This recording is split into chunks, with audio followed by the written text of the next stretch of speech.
All right, the first drawing, sorry, the first drawing on walls appeared in caves thousands of years ago. Later, ancient Romans and Greeks wrote their names and protest poems on buildings. Modern graffiti seems to have appeared in Philadelphia in the early 1960s, and by the late 60s, it reached New York. The new art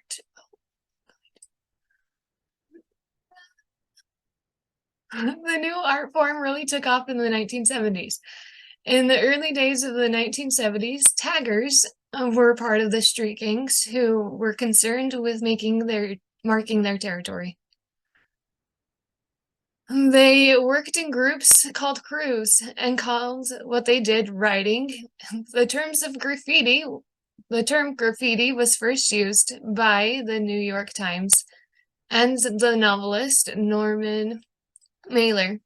Art galleries in New York began buying graffiti in the early 70s, which added to the regard of graffiti as an art form.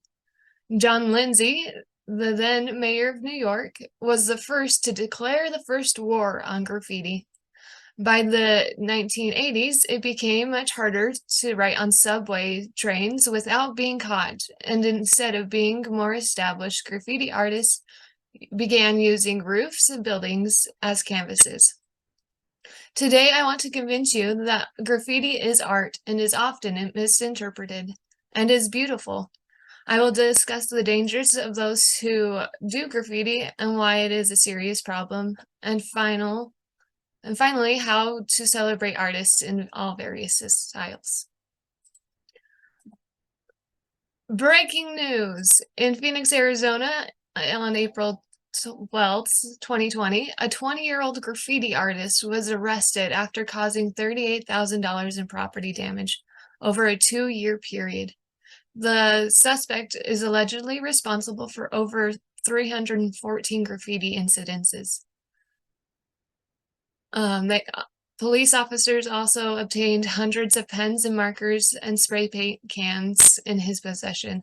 The department's graffiti busters clean up around 200 graffiti sites every day. Workers on the team spend 7 days a week removing reported tags on people's property. A couple of the dangers that graffiti artists have been and consume are the fumes of the spray can. The health effects include short-term side effects. I reworded that. Eyes and nose and throat irritation, headaches, loss of coordination, and nausea. Longer-term side effects may be as hazardous as damage to the liver, kidneys, and central nervous system. Some organics are even suspected or known to cause cancer in humans. Another danger to point out is the height of the roof for buildings or billboards that are usual places for graffiti artists to paint. How art has changed over the years has been remarkable.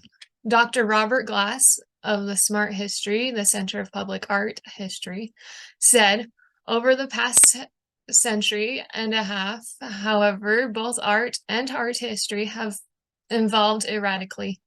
Artists turned away from the classical traditional, embracing the new media and aesthetic ideals, and his art historians shifted their focus from analysts of formal art beauty to an interpretation of its cultural meaning. There are some cruel things that are in art and in graffiti, but not all of it's bad. We have so many murals on schools, offices, and some homes. It is an avenue to express feelings, thoughts, and of the artist, or the feelings and thoughts they are trying to create in a different space.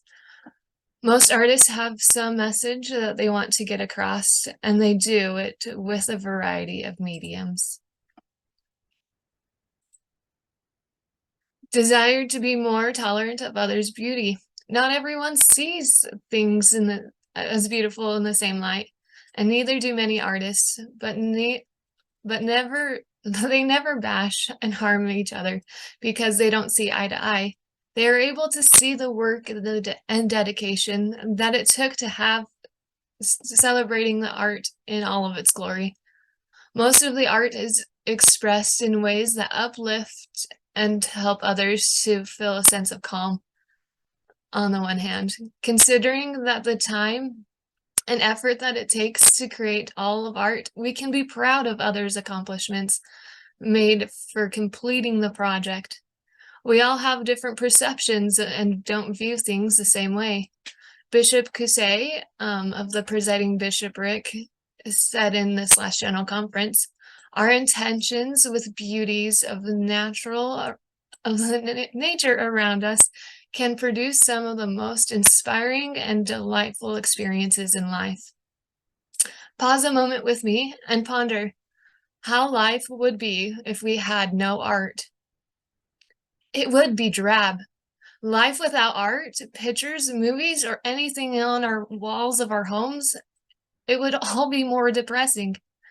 If there was no way to create or see beautiful paintings, art in a way is a way to get out our emotions and can be therapeutic. It can fight stress, anxiety, and other traumas, both emotional and physical. President Boy K. Packer's life showed this, how he was able to work using art through those hard times that he found. Sister Packer also always supported his lifelong interest of art. He says, through the years, she always made space, even available, that I would be able to create a bit of dust with my carvings. Whenever she could tell that I was preoccupied, she would say, why don't you go paint or carve for a while? As I painted or carved, I was able to work through things in my mind and resolve whatever was weighing me down.